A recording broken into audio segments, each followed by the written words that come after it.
Prophet Muhammad, peace be upon him, lived in Makkah for many years in the middle of a big chaos called Jahiliyyah, the time of ignorance.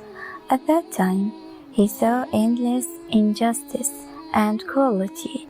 When he became 35 years old, his life and his heart started to go through big changes. These were signs of a new beginning that would change everything in Mecca, and nothing would ever be the same again. One example of this cruelty is the story of a little girl who went with her father into the desert, far away from people. The father was distracted and digging a hole in the ground, while the little girl was trying to understand what he was doing.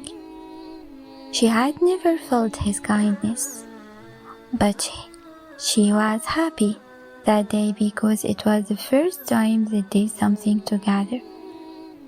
She tried to help her father dig, asking herself with confusion, "Are we playing a game? What will it be like?"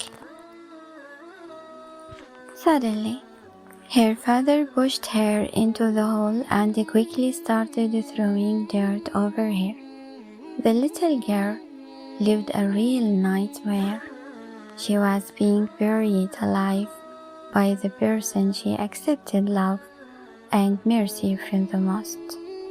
Her screams and her small hands fighting to get out didn't move her father's hard heart. She died there, becoming a picture of the cruelty of that time. At that time, having a daughter was considered a shame, and fathers used to say, "One day she will marry and take our wealth to strangers." These bad ideas made girls live without love or die under the dirt. Even if a girl grew up and got married, she had no value. If her husband died and left her with orphan children, any man could come and take their house. He didn't do this to help, but to steal the money and furniture, and take the family to treat them as servants, with no one to defend them.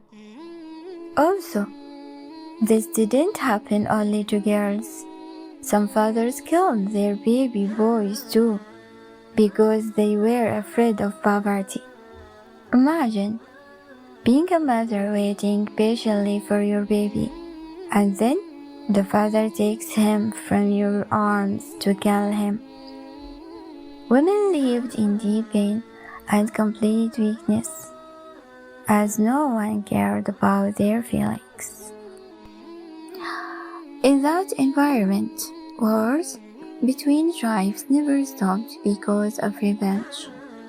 If a man from one tribe was killed, every person in the other tribe became in great danger and could be killed anywhere at any time. This is how children grew up as orphans, filled with hatred and the desire for revenge. And the cycle of killing continued forever. Just as died, hearts turned to stone, and people became slaves to their desires. Drinking alcohol, gambling, lying, stealing, committing adultery, and harming others. Even though the physical sun was shining, the spiritual life was in deep darkness. But this darkness was a sign that the light was coming.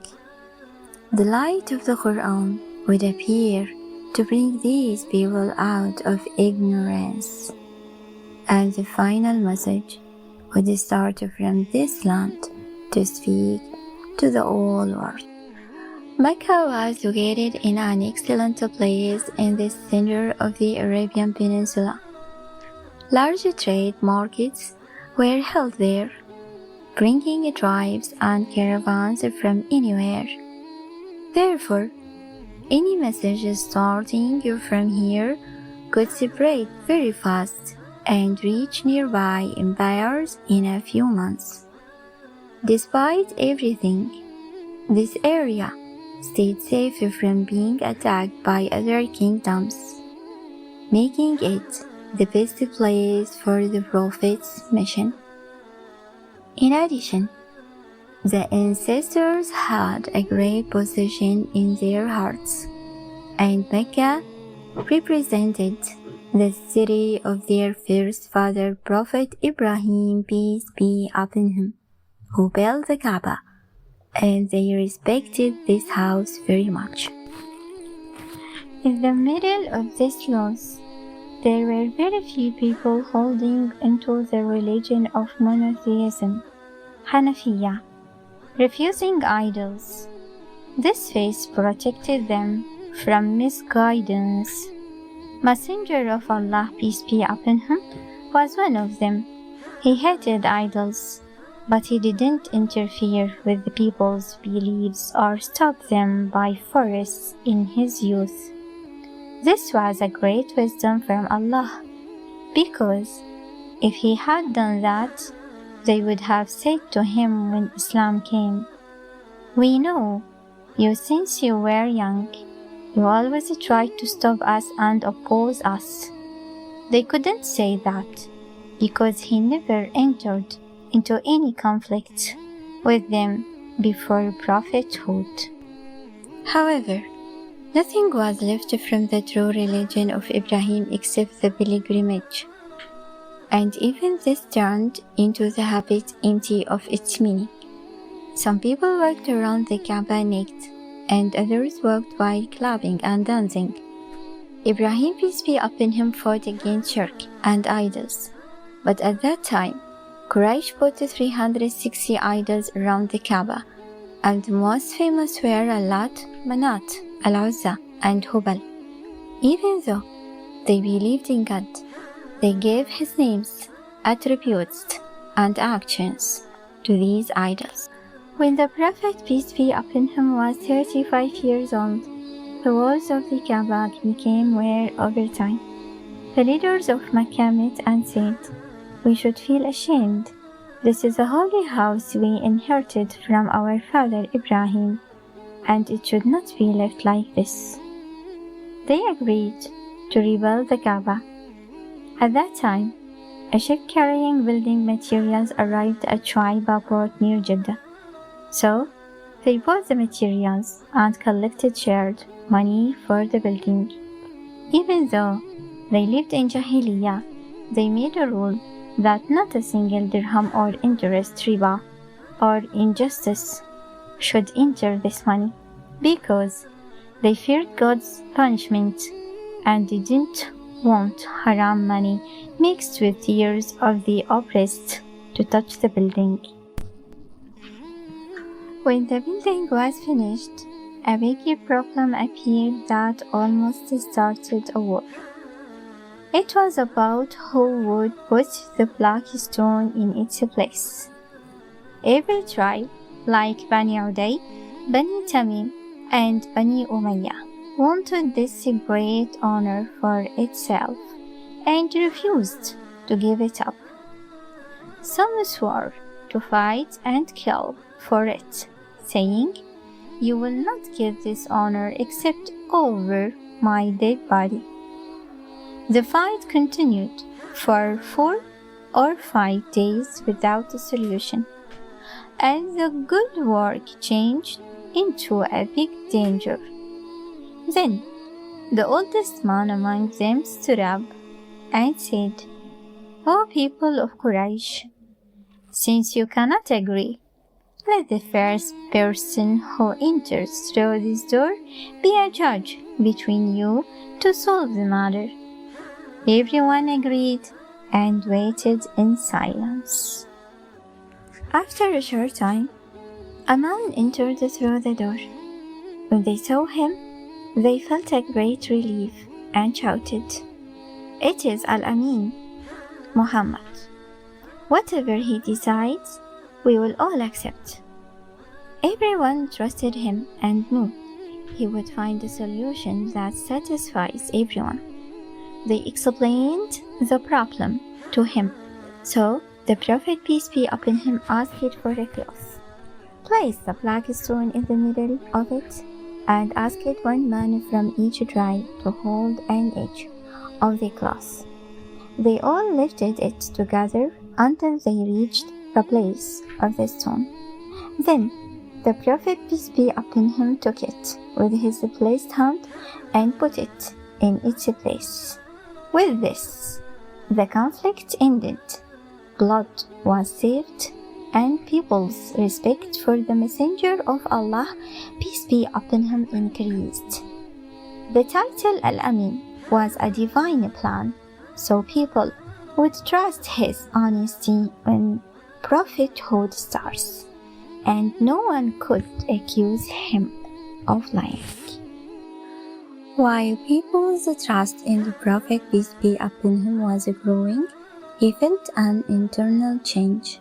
He started to love being alone and staying away from people, because the Kaaba, which was built on monotheism, became surrounded by idols, and the city was filled with injustice, sins, and cruelty.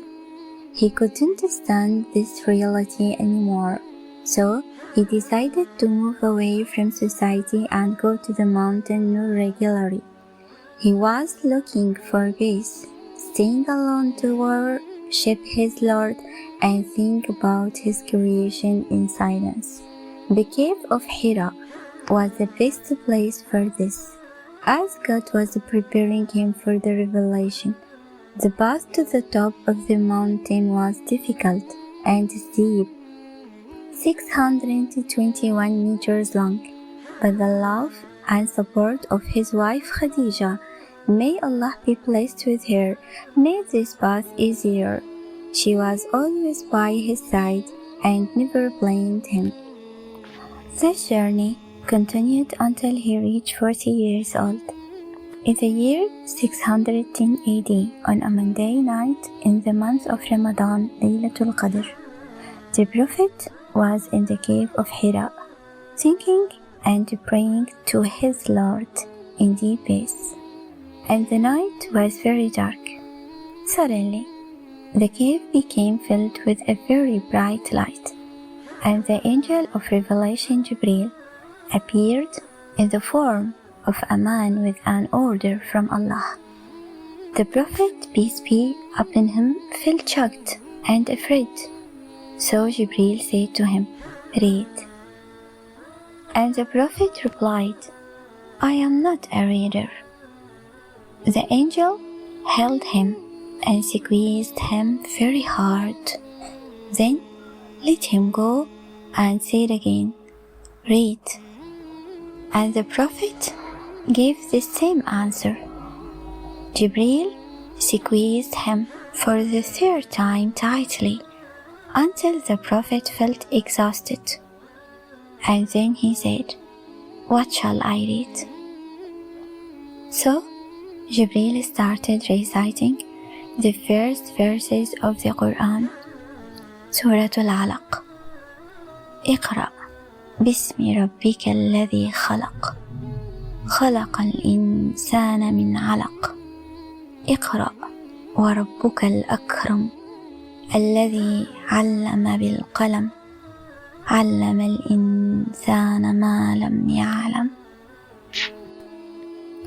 The Prophet, peace be upon him, left the cave of Hira with his heart beating fast from fear. He rushed down the mountain toward his house, to the only place where he found safety, to his wife Khadijah. He entered the house sweating and tired, saying only one sentence, "Cover me, cover me." Khadijah did what he asked immediately. She covered him and stayed by his side until he calmed down. Then he said to her, "I feared for myself, O Khadijah." She didn't panic or increase his fear, but she said words that comforted his heart. "No, by God, God will never disgrace you. You keep good relation with your family. You help the weak. You give to the poor. You are generous to the guests, and you support those in truth. To understand what happened, Khadijah took the Prophet, peace be upon him, to her cousin, Waraqah bin Nawfal. Waraqah was an old man, over 80 years old, and he was a scholar of the old holy books, Christianity and Judaism, and knew the meaning of the prophethood. When he heard the Prophet's story, he was very moved and said loudly, "Holy, holy, this is the same angel that God sent to Musa, and you are the prophet of this nation." Then he said words that surprised the Prophet. "I wish I could be a young man alive when you people drive you out of Mecca." The Prophet, peace be upon him, asked in surprise, "Will they drive me out? Will they expel me even though they love me?" Waraqah answered, "Yes. No man has ever brought what you brought without being treated as an enemy by his people. If I live until that day, I will support you strongly." The night ended, and they returned home. After a while, Jibreel appeared to the Prophet, peace be upon him, again, and took him to a valley outside Mecca called Abu Bakr. There, Jibreel struck the ground with his foot, and clear water came out. He taught the Prophet how to perform wudu, and then taught him how to pray. The Messenger of God, peace be upon him, prayed the first 2 rak'ahs in his life. He learned the truth of faith on the first day, and learned the prayer on the second day to be a shield and support for him against difficulties. When he returned home, he taught his wife Khadijah. He prayed as the Imam, and she prayed behind him. Then their children joined them. They all stood praying and thanking Allah in a scene full of peace. There was a 10-year-old child watching them in silence. His name was Ali bin Abi Talib, the cousin of the Prophet, peace be upon him. Ali felt curious and asked the Prophet about this religion. So the Prophet, peace be upon him, invited him to Islam. Ali didn't agree immediately. He said he wanted to ask his father Abu Talib first. But after thinking during the night, he came back and said smart words to the Prophet, peace be upon him. "God created me without asking Abu Talib, so why should I ask his permission to worship God?" Then he accepted Islam, becoming the first child to enter Islam. In the first days, the call to Islam was secret, and the Prophet, peace be upon him, chose specific people for it. But the news spread until it reached the leaders of Quraysh.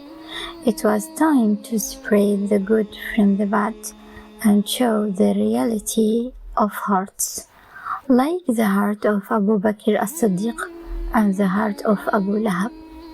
Abu Bakr returned from a business trip to Yemen. He was a great man and a successful merchant, a close friend of the Prophet, peace be upon him, and 2 years younger than him. Abu Jahl and the leaders of Quraysh came to him and said, "A big thing happened while you were away. Muhammad claims to be a prophet, so go to him and do what is necessary to stop him." They thought Abu Bakr would convince him to leave the religion. But Abu Bakr was thinking differently because he trusted the Prophet, peace be upon him, completely and knew that he had never lied to people in his whole life. So how could he lie about God? He didn't show his feelings to Quraysh, but he rushed to the Prophet's house and asked him, "Is it true that you claim to be a prophet?" The Prophet, peace be upon him, invited him to Islam, and he believed immediately without any hesitation. Years later, the Prophet, peace be upon him, said about him, "Whenever I invited anyone to Islam, they had some hesitation and thought, except Abu Bakr. He never hesitated when I invited him." His Islam has a huge impact because he didn't sit doing nothing. He went and invited his trusted friends, and because of him, great men entered Islam, such as Uthman bin Affan, Talha bin Ubaidullah, الزبير bin Al-Awwam, عبد الرحمن bin Auf, Sa'd bin Abi Waqqas, and Uthman bin Maz'un. At the same time, women started their efforts to spread Islam. The Prophet's wife Khadijah, his daughters Zainab, Ruqayya, Kulthum, and Fatima, al-Fadl, the wife of his uncle Al-Abbas, Fatima, the sister of Umar bin al-Khattab, and Asma, the daughter of Abu Bakr, put all their efforts into spreading the religion among women, while men did the same among men. They found the cure for their souls in faith, and they were not selfish. They wanted to save everyone, but this path was not easy, because the leaders of Makkah became angry, and very harsh days started, full of tests and torture for Muslims. They used to say to them, "Let's believe in Muhammad and worship the idol. This is the punishment for whoever obeys him." Here, it started to show whose heart was like a diamond and whose heart was like charcoal. The life story of the Prophet, peace be upon him, was and still is the biggest turning point in history, showing us that Islam reached us after great suffering and sacrifices. Send prayers, Abu Muhammad.